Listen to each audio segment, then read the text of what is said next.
আল্লাহর আযাব আসা শুরু হয়ে গেল। জমিনের নিচ থেকে পানিগুলো উঠতে শুরু হয়েছে। এমন সময় বাবার অন্তরের ভিতরে তো সন্তানের প্রতি মায়া আছে। হযরতে নূহ সন্তানকে ডাক দিয়া কয়, বাবা রে, ইয়া বুনাইয়ার কাম মানা, আয় আমাদের সাথে আয়, আল্লাহর গজব কিন্তু শুরু হয়ে গেছে, কোথাও গিয়া পালাইতে পারবা না, আমাদের সাথে উঠে আসো। সন্তান জবাব দেয়, বাবা, قال سآوي إلى جبل يعصمني من الماء। আল্লাহ কোরআনে সুন্দর করে ঘটনাগুলো বয়ান করেছে, আমি হাবিবুর রহমানের বানানো নয়। আমার আল্লাহ বলেন, তখন সন্তান বাবারে ডাক দিয়া কয়, বাবা, দরকার হলে পাহাড়ের চূড়ায় গিয়া উঠবো, ইয়াসিমুনি মিনাল মা, তোমার রবের পানি আমারে ছুঁইতে পারবে না। দরকার হলে পাহাড়ের চূড়ায় গিয়া দাঁড়াইব, তোমার রবের পানি আমারে ধ্বংস করতে পারবে না। ক্বালা রব্বি ইন্নী দাআউতু কওমি লাইলাও ওয়া নাহারা। আল্লাহর পয়গম্বর নূহ আল্লাহকে ডাক দিয়া দিয়া বলেন, ও আমার আল্লাহ, আমি আমার উম্মতকে তোমার দিকে ডাকলাম, আমি দিনেও ডাকলাম, রাতেও ডাকলাম, এইভাবে করিয়া ৯৫০ বছর ধরে আমি দাওয়াত দিলাম, দিনেও দাওয়াত দিলাম, রাতেও দাওয়াত দিলাম। দাআউতু কওমি লাইলাও ওয়া নাহারা, দিনের বেলায়ও তোমার দিকে ডাকলাম, রাতের বেলায়ও তোমার দিকে ডাকলাম। আমার এই উম্মতগুলো যখন আমারে দেখে,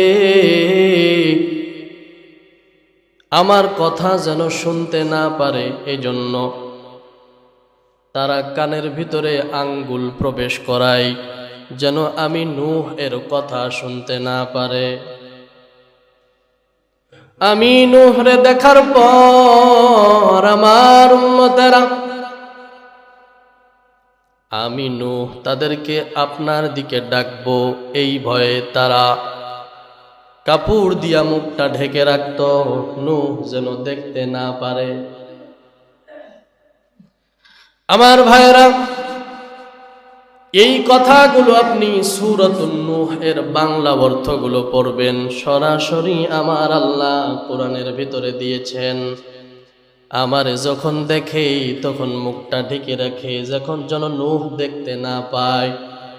আমার কথা যখন শুনে তখন কানের ভিতরে আঙ্গুল দেয়, আমার কথা শুনতে চায় না। আমারে যখন দেখে, আমার দেখার সাথে সাথে পিছন দিক দিয়ে ঘুরে পালিয়ে যায়। কে বলছেন এই কথা? হযরতে নূহ আল্লাহকে বলছে। আমার ভাইয়েরা, নূহ নবীর সন্তান কানান, নবীর সন্তান হওয়ার পরেও হেদায়েত কপালে নাই, খারাপ লোকদের সাথে চলাফেরা,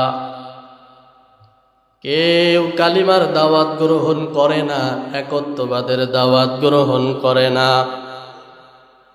একটা পর্যায়ে আল্লাহ বললেন, রে নূহ, আমি আল্লাহর পক্ষ থেকে আযাব তাদেরকে গ্রাস করে ফেলবে। আল্লাহ বললেন, রে নূহ, একটা নৌকা বানাও। আল্লাহ বলেন, আমি ওহীর মাধ্যমে কেমনে বানাইতে হবে নূহ রে জানাইয়া দিলাম। সব মানুষেরা আসে দেখে, প্রখর রোদের ভিতরে নূহ নৌকা বানায়, সবাই হাসি তামাশা করে। ও নূহ, রোদের তাপে তো ছাতিটা ফাইটা যায়, কখন তোমার রবের পানি আসবে?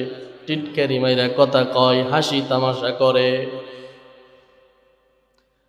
একটা পর্যায়ে যখন আল্লাহর আযাব আসা শুরু হয়ে গেল, জমিনের নিচ থেকে পানিগুলো উঠতে শুরু হয়েছে, এমন সময় বাবার অন্তরের ভিতরে তো সন্তানের প্রতি মায়া আছে। হযরতে নূহ সন্তানকে ডাক দিয়া কয়, বাবা রে, ইয়া বুনাইয়ার কাম মানা, আয় আমাদের সাথে আয়, আল্লাহর গজব কিন্তু শুরু হয়ে গেছে, কোথাও গিয়া পালাইতে পারবা না, আমাদের সাথে উঠে আসো। সন্তান জবাব দেয়, বাবা, قال سآوي إلى جبل يعصمني من الماء। আল্লাহ কোরআনে সুন্দর করে ঘটনাগুলো বয়ান করেছে, আমি হাবিবুর রহমানের বানানো নয়।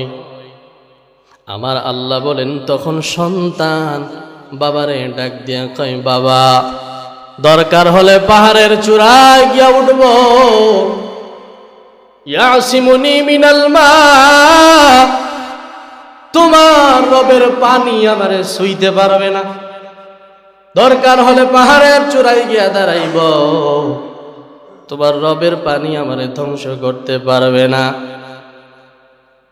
আমার ভাইয়েরা, এমন কথোপকথন যখন সন্তান আর বাবার মধ্যে হয়, হঠাৎ করে এমন একটা তুফান শুরু হয়ে গেল, সন্তান পানির ভিতরে পড়ে গেল। এমন সময় সন্তানটা ডুবে যাবে। আল্লাহর পয়গম্বর হযরতে নূহ যেমনই হোক, কাফের হলেও তো তার সন্তান, অন্তরের ভিতরে মায়া। সন্তান যতই অন্যায় করুক না কেন, ও তো আমারই সন্তান। আমার ভাইয়েরা, এমন সময় নূহ পয়গম্বর আমার আল্লাহরে ডাকলেন, ওয়ানাদা নূহুর রাব্বাহু ফাকালা রব্বি ইন্না বনি মিন আহলি। আল্লাহু আকবার পড়েন। আল্লাহর পয়গম্বর নূহ ডাক দিয়া কয়, দয়ার মালিক, হাজার অন্যায় করলেও তো আমার সন্তান, আমার পরিবার, সন্তান ডুবে যায়। আল্লাহর কাছে যখন আরজি জানায়, আমার আল্লাহ ডাক দিয়ে কয়, নূহ, قال يا نوح إنه ليس من أهلك। ও নূহ, এই সন্তান তোমার পরিবারের অন্তর্ভুক্ত হতে পারে না। সন্তান কাফেরদের সাথী হয়ে গেছে।